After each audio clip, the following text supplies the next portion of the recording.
दोस्तों, अगर आप हॉस्पिटल में जॉब करते हैं तो ये वीडियो आपके लिए बहुत ज़रूरी है। आज हम बात करेंगे रिसेप्शन एरिया की। रिसेप्शन जो है एक ऐसा एरिया होता है जहाँ पर सभी जानकारियों की सुविधा उपलब्ध कराई जाती है। जैसे कि यहाँ पर हमारे पास कौन कौन सी डॉक्टर हैं, कौन कौन सी सुविधाएं हैं और कौन कौन सी इन्वेस्टिगेशन हैं, कौन सी मशीनें हैं, वार्ड में क्या सुविधाएं हैं, किस तरह का ट्रीटमेंट यहाँ किया जाता है, क्या फ़ीस है, क्या चार्जेस है, डॉक्टर अभी उपलब्ध है नहीं है, कौन से रूम में बैठे हैं, वार्ड में गए हैं पेशेंट देखने, क्या उनकी फ़ीस है देखने की। ये सभी जो है इंटरफ़ेस रिसेप्शन पर ही होता है, पेशेंट का या पेशेंट के अटेंडर का। सबसे पहले वो पेशेंट जो है रिसेप्शन पर ही आएगा, मुझे इस डॉक्टर को दिखाना है। या कई बार पेशेंट को नहीं पता होता है कि मुझे दिखाना किस डॉक्टर को, वो आएगा मुझे बताएगा कि मुझे ये बीमारी है। अब आपको उसको बताना पड़ेगा कि ये बीमारी के लिए आपको इस डॉक्टर को पास जाना पड़ेगा। कि आपको जनरल फिजिशियन को दिखाना है, जनरल सर्जन को, आँखें के डॉक्टर हैं, या आपको जो है कार्डियोलॉजिस्ट को दिखाना है, नेफ्रोलॉजिस्ट को दिखाना है, किसी भी डॉक्टर्स को दिखाना है तो रिसेप्शन पर ही पूछेगा मुझे जो है ऐसी बीमारी है, मुझे किस डॉक्टर को दिखाना चाहिए। अगर आपको नहीं पता है रिसेप्शन पर तो आप अपने सीनियर को कंसल्ट कीजिए।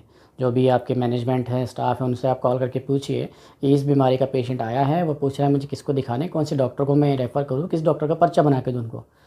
और देन आप उसको उस चीज़ की जानकारी दीजिए, ठीक है। कितनी फ़ीस लगेगी, कितने पेशेंट वेटिंग में हैं, वो आज उपलब्ध नहीं है, कौन से दिन वो छुट्टी पर रहते हैं डॉक्टर, ठीक है ना। ये सारी सुविधाएं हैं, ये सारी जो जानकारी है वो आपको रिसेप्शन एरिया में ही प्रोवाइड करानी पड़ेगी, ठीक। अब जैसे कई पेशेंट आते हैं, कई बोलेंगे कि मुझे तो उन्हें डायलिसिस करानी है। डायलिसिस की सुविधा अगर आपके पास है तो उसके क्या चार्जेस हैं, उसका जो टेक्नीशियन है या जो डॉक्टर हैं वो उपलब्ध है या नहीं है। अगर किसी पेशेंट के हार्ट में, सीने में दर्द है तो उसको आप कहाँ भेजेंगे, आप इमरजेंसी में भेजेंगे या डॉक्टर के ओपीडी में भेजेंगे। ऐसे केस में सीधा पेशेंट को इमरजेंसी में ही भेजेंगे आप अपने सीनियर से बात करके, क्योंकि डॉक्टर को दिखाने के लिए वेट करेगा, डॉक्टर के पास कब उसका नंबर आएगा, इतने में पेशेंट को अगर कुछ हो गया तो जवाबदारी आपकी बनेगी। इसलिए आप उसको तुरंत आप जो है आप इमरजेंसी में भेजिए। वहाँ पर जो रेजिडेंट डॉक्टर या जो भी वो बैठे हैं वो उनको तुरंत जांच करके ईसीजी और जो भी इन्वेस्टिगेशन करके आगे अपने आप कार्डियोलॉजिस्ट से बात कर लेंगे, ठीक है। अब आपको ये भी बताना है कि एक दिन का बेड का चार्ज क्या है, ठीक है। प्राइवेट रूम का क्या चार्ज है, आईसीयू का क्या चार्ज है। ये सारी जो प्राइस की जो चेकलिस्ट है वो भी आपके पास होनी चाहिए रिसेप्शन एरिया में, कि कौन कौन सी इन्वेस्टिगेशन के क्या चार्ज है, एमआरआई का क्या चार्ज है, सीटी स्कैन का क्या चार्ज है, कौन सी सीटी स्कैन है, कौन सी एमआरआई है, क्या चार्ज है उसका। अगर आपको नहीं पता है तो आप आपके सीनियर्स को या आपके जो है इन्वेस्टिगेशन डिपार्टमेंट में आप कॉल करके पूछ सकते हैं कि इसका क्या चार्ज है। या बिलिंग डिपार्टमेंट होता है, उनके पास सारी जो है जाँचों की प्राइस लिस्ट होती है और आप उनसे कंसल्ट कर सकते हैं। रिसेप्शन में एक ये भी मेन इम्पोर्टेंट रोल लगता है कि आपका जो रिसेप्शन में जो भी एग्जीक्यूटिव्स बैठते हैं वो किस दिन छुट्टी पर है, किस दिन छुट्टी पर नहीं है, उनकी जगह कौन आएगा, या कोई इमरजेंसी किसी स्टाफ को आ गई, वो आज आया ही नहीं, ड्यूटी उनकी थी तो उसकी जगह कौन ड्यूटी करेगा।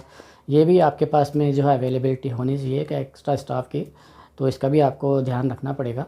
अगर आप फ्लोर मैनेजर हैं या पीआरओ हैं या कुछ भी हैं तो आपको इसकी भी जो जानकारी होनी चाहिए कि आज कल ये स्टाफ छुट्टी पे था तो आज उनकी जगह हम इनको जो है ड्यूटी पर लगा सकते हैं। सपोज़ कीजिए कि आप रिसेप्शन पर आपने डॉक्टर को कॉल किया, डॉक्टर के अगर टाइम हो गया है ओपीडी से जाने का घर, और आपके पास में तुरंत कोई पेशेंट आ गया कि डॉक्टर तो अभी मिलेंगे या नहीं मिलेंगे आपको नहीं पता, तो आप तुरंत डॉक्टर के जो है ओपीडी चैम्बर में या रूम में कॉल करके पूछिए कि सर आप अभी अवेलेबल है या नहीं, आपका एक पेशेंट है तो क्या मैं उनको आपके पास भेज दूँ अभी, या आप नहीं हो या जा रहे हो या निकल गए, जैसी भी स्थिति हो आप तुरंत कॉल करके उनको पूछेंगे। और देन उसके बाद में पेशेंट को, अटेंडर को रिप्लाई करेंगे कि डॉक्टर साहब निकल गए या डॉक्टर साहब जा ही रहे, आप तुरंत पर्ची लीजिए और दिखा के आ जाइए। दोस्तों, इसके साथ ही रिसेप्शन पर इमरजेंसी नंबर भी होने चाहिए।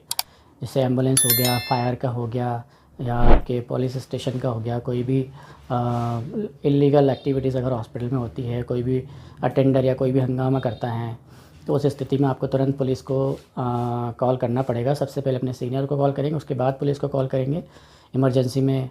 और फायर अगर हो गई है तो फायर अलार्म कहाँ पर है, किस जगह पर है, फायर एग्ज़िट कहाँ पर है, फायर एक्सटिंग्विशर कहाँ पर है, और जो भी आपकी सिक्योरिटी सिस्टम है उसको आप अलर्ट करेंगे।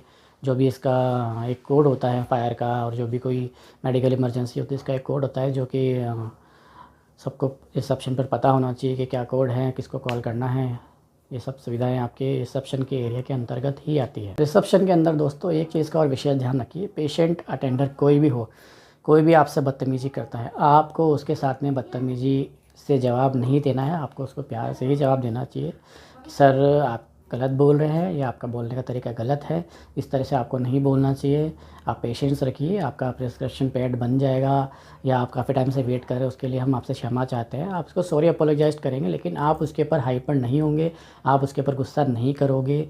ये आपको पेशेंस रखना चाहिए, ये मेन इम्पोर्टेंस है। कई बार ऐसे हॉस्पिटल होते हैं जहाँ पर पेशेंट आया, उसने कुछ बदतमीज़ी से कुछ कह दिया, परेशान होते पेशेंट या अटेंडर कह ही देते, तो स्टाफ भी उससे लड़ लिया या उसके कुछ थप्पड़ मार दिया, तो ये एक तरह से वायलेंस हो जाता है। इसलिए रिसेप्शन पर एक और मेन इम्पोर्टेंस काम होता है दोस्तों, जो भी आप प्रिस्क्रिप्शन बनाते हैं पेशेंट का, उसकी जानकारी सही लीजिए। जो भी उसकी एज है वो एग्जैक्ट होनी चाहिए, जो भी उसका नाम है, उसकी स्पेलिंग है, वो एग्जैक्ट होना चाहिए।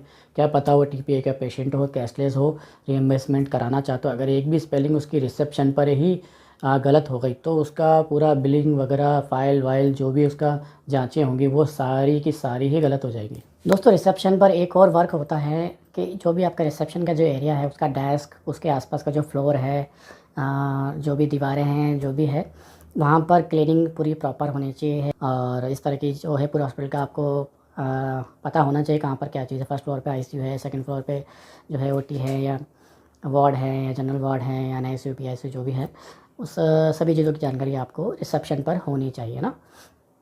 अब कई बार ऐसा होता है कि जो स्टाफ होते हैं उनके घर वाले भी आ जाते हैं कि जो मेरे पति या मेरे भाई बेटा जो भी है मेरे यहाँ जॉब करते हैं, मुझे उनसे बात करनी है। क्योंकि कई बार ऐसा होता है कि हॉस्पिटल में स्टाफ को बात करने की अनुमति नहीं होती, तो वो अपना मोबाइल या तो ऑफ रखते हैं या साइलेंट पर रखते हैं। तो ऐसे में स्टाफ के घर वाले जो है हॉस्पिटल आ सकते हैं कि मुझे 2 मिनट के लिए बात करवा दीजिए, तो आपको करानी पड़ेगी। इसमें कोई दो राय वाली बात नहीं है, और अच्छा भी है कि आप उनसे बात करा दें। किसी इमरजेंसी के वजह से हो सकता है उनके घर वाले आए हो। देखिए पेशेंट रिसेप्शन एरिया में सबसे पहले इस बात के लिए भी आपके पास आ सकता है कि मुझे जो है एम्बुलेंस चाहिए। अब एम्बुलेंस का ड्राइवर कौन अवेलेबल है, कौन ड्यूटी पे, एम्बुलेंस कौन सी वाली है, कौन सी वाली गई हुई है, ये इस जानकारी का भी जो है आपके पास इन्फॉर्मेशन होनी चाहिए। और क्या उसका रेंट लगेगा पेशेंट को ले जाने का या पेशेंट को लेकर आना है। कोई कॉल आ गया कि हमारे घर पे एम्बुलेंस भेज दो, मुझे मेरे जो है पेशेंट है, फादर है जो भी है, मुझे हॉस्पिटल लेकर आना है, मेरे पास कोई सुविधा है नहीं, तो आपको उनको रेंट बताना पड़ेगा, ये रेंट है और आप इतनी देर में गाड़ी उपलब्ध करा देंगे, एम्बुलेंस उपलब्ध करा देंगे।